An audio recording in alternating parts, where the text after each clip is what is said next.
Wait, stop scrolling. You say you like Dolly Parton? You say you think women are underappreciated? You say you love musicals? Well, stay right there, because the ArtsFam's got your back. Be right back. Stay tuned. Oh, that was so good. That was so good.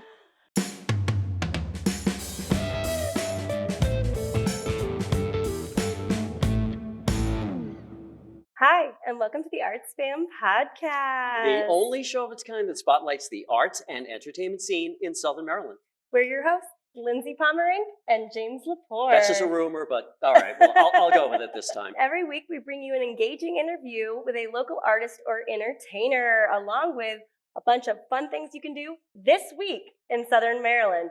As you're always saying, James. There is more to do here in Southern Maryland than you have time to do. So watch this show and we will prove that point. I know that's right. Speaking of those exciting, engaging guests, I don't know if you guys have noticed, we're somewhere different. We're not in the studio this week. So maybe present the cast of 9 to 5 the musical. Yeah, at Port Tobacco Theater. If you wouldn't mind, can we just go around, everybody, introduce yourselves and what character you play? Sarah Gravel, and I play Violet. My name is Becky Norris-Kuhn, and I play Judy. I'm Tara Waters, and I play Dora Lee. I'm Tessa Silvestro, and I play Roz. Bill Smolter, the director. Bradley Evans, Joe. Mary DeMarco Logue, I play Maria, and I'm the set painter. I'm Jinxie Quinn. I am Bob Enright and lots of other characters. I play Dwayne. My name is Isaiah. I play Dwayne, and I'm also in the ensemble. Awesome. And we want to thank everybody for staying after your rehearsal tonight. We obviously got to see the show during rehearsals, and it's absolutely amazing. And we just got some questions we want to go over, starting with Lindsay. Absolutely. This first one's for you, Bill. Give me a brief plot synopsis of the show for those that haven't seen it.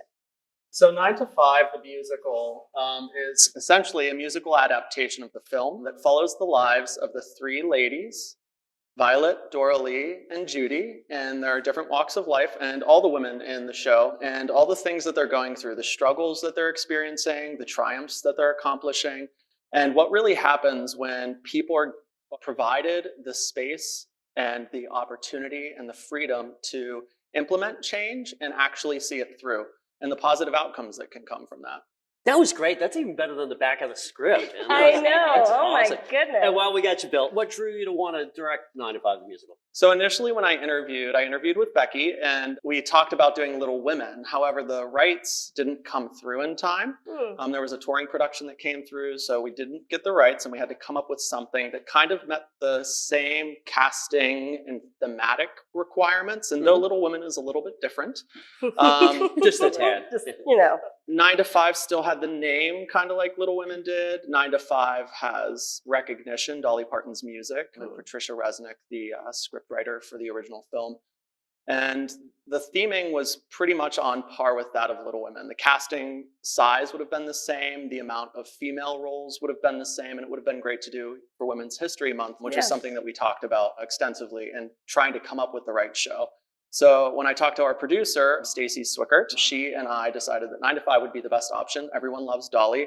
It would definitely sell seats, and trying to bring that story to life while trying to make sure that everybody's story was told, whether it's somebody who says they're just ensemble or one of the principal characters. I think every story that is told through the show is important. Everybody has a purpose, whether you're putting a chair in a specific spot or if you're getting one of the ballads of the song. It's just very important to tell the story. And for me, that's where the art comes in. I'm a very story and character-driven person, so making sure that everybody's tale gets to be told was a creative driving force for me in this process. What a fabulous answer. I got chills a little bit here. Sarah, Love it. Tara, and Becky. The scene where the 3 of you bond initially was just like absolute over a little some buddy chemistry. Come see it. You magic. guys will figure it out. What did you do to cultivate that bond, or do you already have that bond naturally in real life?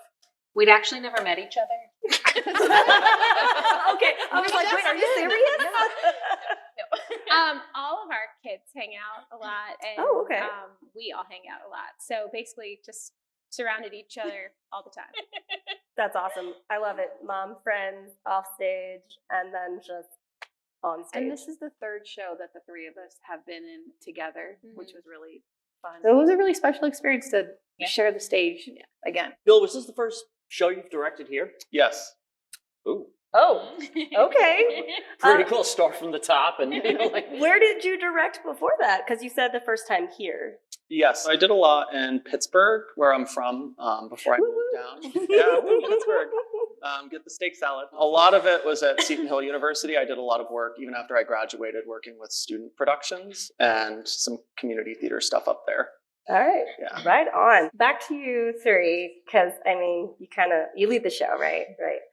What drew each of you to audition for the characters that you ended up with? This has been a show that's been on my list to do for over a decade. Oh my God. I had auditioned for it once before in Missouri when I lived there, and the rights got pulled, and so we ended up doing a different show when I used to work at dinner theater. I was like, man, it evaded me again. And then Newtown Players did it about 5 years ago, and that was the year I had my daughter Emily. I was so excited to audition, and I just love that it's a female-driven show. Yeah. I think all of us really relate to all of the different things that it means to be a woman, whether in the workplace, just in life. There's so many different hats that we have to wear and so many different pressures. I would have been thrilled to honestly be anyone in the cast. I think they're all fantastic roles, and each role brings something unique to what it means to be a woman and the struggles and it just as Bill was saying, the struggles, the triumphs, all the different things that women face. But when I was listening to the soundtrack, I was like, I could sink my teeth into Violet. That would be really fun. It was really kind of like, oh my gosh, this dream come true to bring that to life on stage. Similar to Sarah,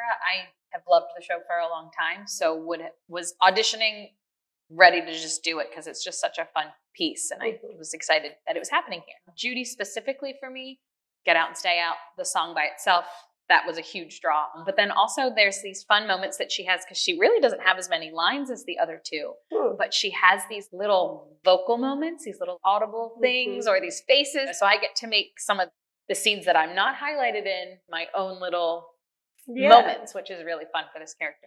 I love that. For me, I have not spoken in my natural voice on stage since 2018. I'm always the French girl or the Swiss girl or the girl from, I don't even know where Adelaide's from, New York-ish. Oh my God, I just made that connection. Yeah, so I always enjoy those kind of roles. And so this was kind of natural for me to like falling into that, the funny, the comedy, and Kyle being one of my really good friends, it was really fun to have the opportunity to play alongside him and get to beat him up a little bit. I think we can all agree that beating Kyle up has been super fun. It's a joy. It's a privilege. We'd never turn that Last year, we all had the honor of seeing you play Dolly in Hello, Dolly. Which oh my. Yep. That's a whole Fangirl. It's fair. So what's it like to go from playing a serious role like Dolly then to a comedic character like Roz? I don't know if I would say Dolly's very serious, but I mean, but yeah, you know what I'm saying? It's like Roz is quite different. Roz is very different. No, similar to the Tara, I always play the funny. I like the funny. It's always great. I like comedy. So Roz was definitely different. I'm not on stage the entire time, which is fantastic. Yeah, right. Yeah, I come on stage and I say a few lines and then I leave. And I sing a really big song and then I leave. That's always really nice. But I really like Roz because of just the comedy of her and the fact that I can just play.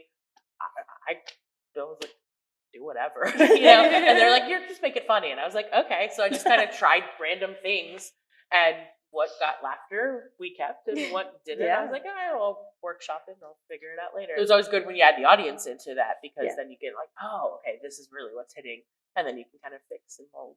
Wait, so I know you guys have been open then for what? It's been 2 weekends now? Just one. One, but another one coming up. Yeah. You were talking about audience then. Have you changed it from performance to performance? Not really changing it. There's some tweaks. Okay. There's some vocalizations that change because something that needs to read a little bit bigger. And then I'm like, okay, like a laughter that goes just a little bit longer or a note that's held a little bit longer just to kind of get that little push where you need it. Luckily, we do an invitational dress rehearsal, which is great because we can bring in invited people to come in and watch the show. And that's a really great opportunity for us to get a feedback of, okay, this is working really well. this is not quite getting what we want, and then we have a couple days to fix before we go. I think having you all here that Sunday was helpful too. Yeah, Throwing that in was a also very couple helpful. audience members. We got some responses. It was like, okay, that landed. We're Yeah. happy to serve anytime. Just Yeah. pick up the phone. Yeah. We're there. There you And I go. know you're busting to ask Bradley a question, aren't you? I am. Okay, Bradley. Sorry. Let me. I'm gonna fangirl for a second. Okay, can I have a minute to fangirl? Of course. Okay. You'll have to fight Sarah though. Okay. It's true. I got her. Go Okay, ahead. I fangirl for Thank you, Sarah. Brad. Okay, there's several of you. I'm like, oh my god. All right, Bradley, I have been watching you in theater here in Southern Maryland for a couple years now, and every time you'd be on stage, I think, oh my gosh, when are they gonna give that dude a romantic lead? When's it gonna happen? Because they are missing such an opportunity. Your singing voice is this just, oh my God, it's perfect. It's just that perfect romantic lead that makes you just fall in love with him every step of the way. So when we're watching you and Sarah, which by the way, the two of you, oh my God, it was fire. It was fire. It was this little age gap romance that was just sending me, okay? So, I need to get to my question. I'm a little flustered, sorry. Okay. My whole life's been age gap romances, but that's another story. I frequently crack up when it's okay. Do you want to move on to somebody else, or? I got it. So how are you back here? I got it. Okay. So, what was it like to play the romantic lead and to have to develop that chemistry? I mean, that was like a new thing for this area. Awful. I'm kidding. It was amazing. It was so much fun. I fell in love with Sarah in 2021 when she was my director for Night on Broadway. Okay. When I met her, it turns out she had a husband, so I had to fight my way in. So then eventually we did Beauty and the Beast, and she was Mrs. Potts and I was Cogsworth, so there was romantic tension there. It was palpable. And then we did Hello Dolly, and she had the audacity to be Irene Malloy, and I wasn't her love interest. So this has been a long time. But I was eyeing you up the whole waiter's I know. gala. You saw She it. I was was like, like, that waiter, come here. I'm her there. No, but it's been a fantastic experience to work across Sarah and like slowly build this tension throughout the show. Yeah. I definitely think it's a really meaningful connection by the end of it. Yeah. And hopefully more people like you spoon. Good. Yeah, seriously, guys, come. Yes, you will come see this, and you will. Let's bounce around. Everybody's got a favorite scene, I'm sure. So why don't we just bounce around and get some favorite scenes? My song is my favorite scene. It's the longest I'm on stage. It's great. I always love the Rooster to a Hen line. Oh my gosh, If you so come good. see it, I don't want to give it away, but yes. and the it's- audiences love that line every Every night. night. I love hearing you deliver it and hearing the audience's reaction. I'm always like, Cheer. yeah, it's good. Why don't we hear some favorite scenes from the quiet little section back here? Yeah. For me, I love the dream sequences. I think it gives a little touch of each character, so I love that. I gotta say, probably just the opening's great because it really sets the pace of everything. So it also gets me started. I like the ending because we all get to pay attention to what's happening openly. And generally in the office, we're supposed to be doing our own little thing, typing our papers and all of that. But at the end, we get to watch things go down and interact with it. And I have a lot of fun with that. Very cool. Who's got fun stories about the rehearsal process? So the scene that you asked about, but we won't give it away, but where we are doing things that recreationally.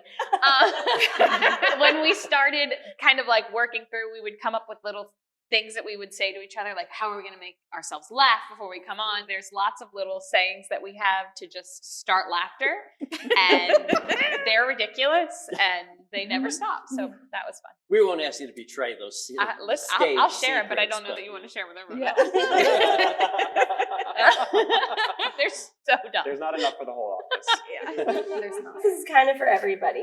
What do you hope that the audience takes away from this production? Anytime someone comes to see a musical, you hope that a pep in their step and a little earworm in their ear, something like that. Besides just the feel good of a musical comedy, I hope that people leave feeling just empowered, and especially women. I hope that they leave feeling like they related to something in the show, and that they're like, I can go kick butt in whatever it is that I want to do. And I mean, I know that probably sounds a little cheesy, but I feel like that's where it leaves us. That's Dolly's whole thing. She tells her own story about how she was just a regular girl from Tennessee and just kept really working hard and didn't give up. I hope that there's some of that everybody takes away from the show. Well, everybody knows the show. Everybody loves it. Get online, ptplayers.com. Get your tickets because the show only goes till March 24th. Sundays are starting to sell out already. Sundays are selling fast. Okay, so get on there, get your tickets. Yeah, seriously. You want a way to celebrate International Women's Month?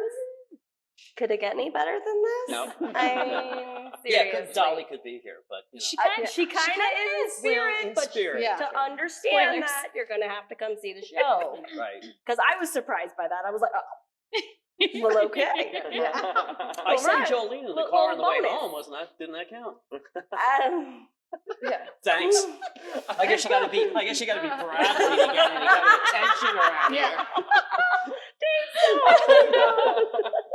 So embarrassed. Oh God. Well, all right. Thanks so much for joining us, guys. Thank you. It's been awesome. This is cool. This is our first time filming on location in a theater, so wicked awesome. Thanks for putting up with our shenanigans.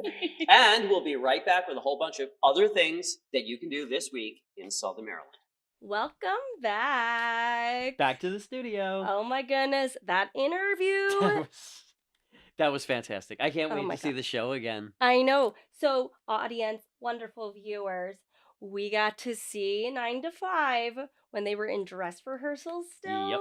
And it was so much fun. It was amazing. And so much fun now to get their perspective on everything. Wonderful bunch of people. I love going to PTP. Seriously, guys, go out there, support them. But if going to see 9 to 5 the musical at Port Tobacco Players is not enough for you this week, we have more bonus events right here. We got the stuff. First, at St. Mary's Riken High School in Leonardtown, from Thursday, March 14th to Sunday, March 17th, they're doing Godspell. Are they doing it day by day or? Oh my God. Okay, for those of you who didn't get that reference, it's a very famous song from Godspell the musical. You have to be over like 30 to understand I mean, that. You know? yeah. Look, you're not wrong. No, I did a version of Godspell when I was in high school. Such a fun show. It's one of those shows that every production you see is completely different. It's all up to the director.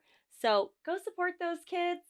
And the weird thing is, before we knew that, we had a whole conversation about Godspell like, we 3-4 days ago, right? On the phone? A full 45-minute dissertation about Godspell. but it was amazing. And then I'm done doing the events, and I'm like, holy cow, they're doing it right. So Saturday, March 16th at 11 a.m., ice skate with the Easter Bunny at the Capitol Clubhouse right here in Waldorf. 12 p.m. to 1 p.m., you get a photo op with cookies and hot cocoa.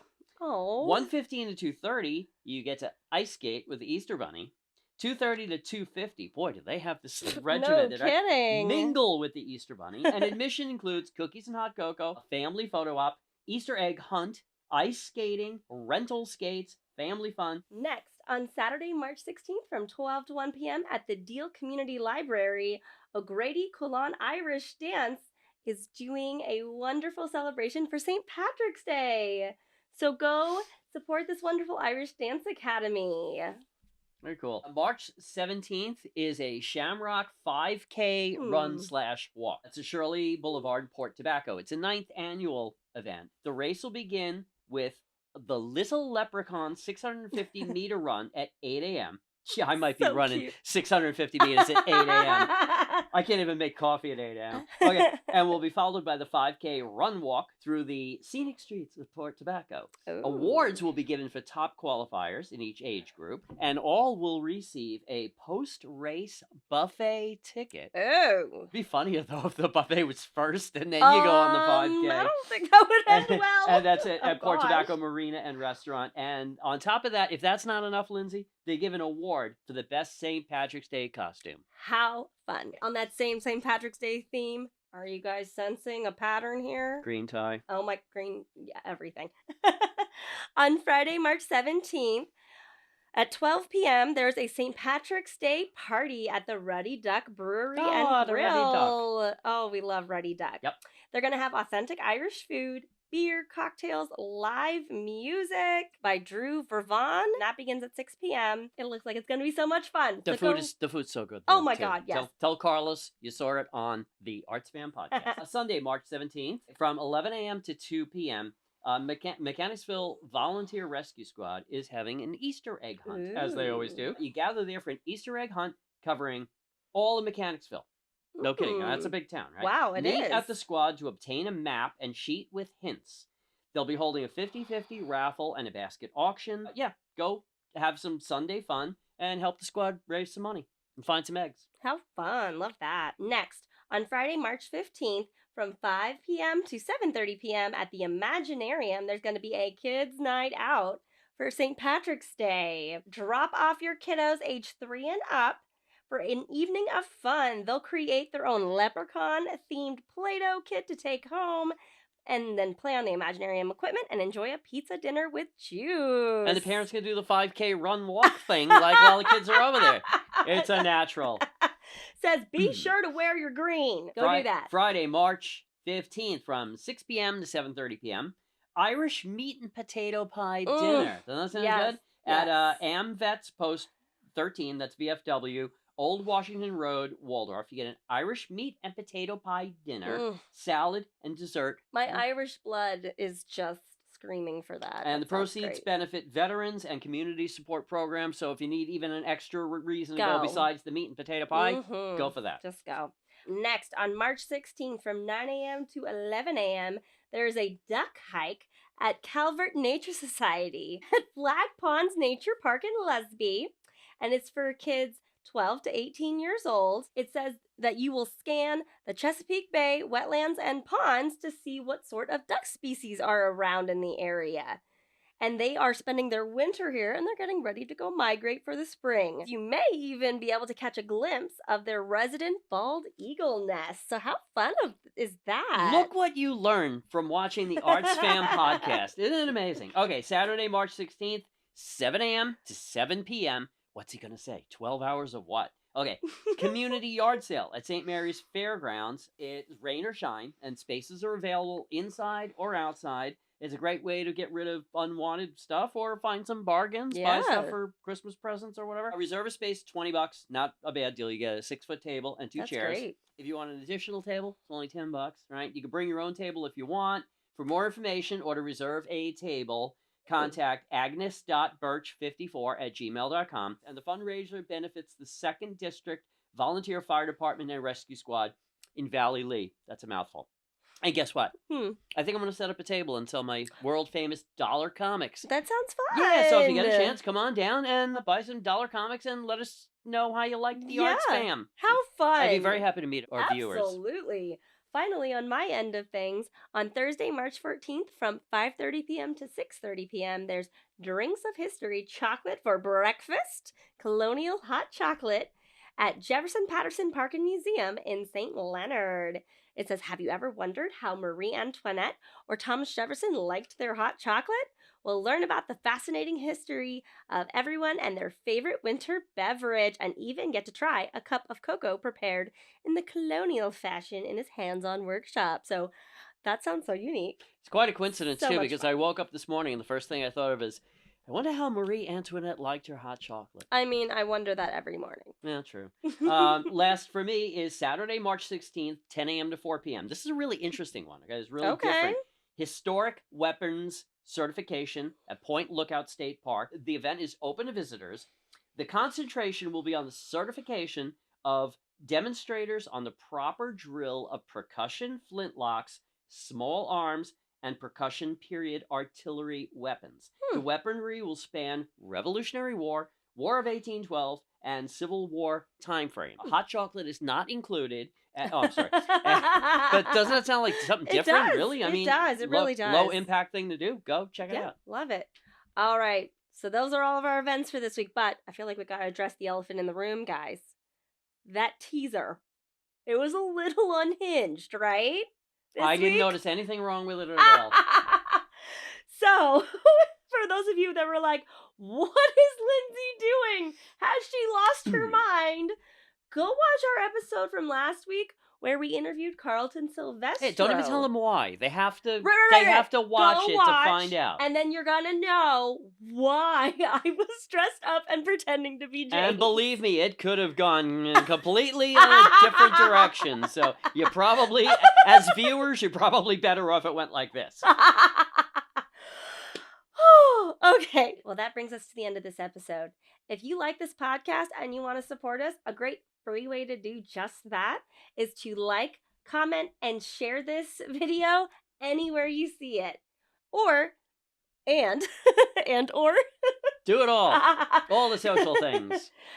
Go follow us anywhere you can find us. And send videos to your friends. Yes. Send it out to your friends no matter where they live, Yes. because people want to laugh, and we try to be halfway funny. Absolutely. Oh, but you know what? Do not miss next week. I can't say too much, but you're going to see Lindsay do something that you did not expect. Well, that's another episode. We thank all you beautiful human beings for joining us in another episode of the ArtsFam Podcast. We'll see you next week. Bye.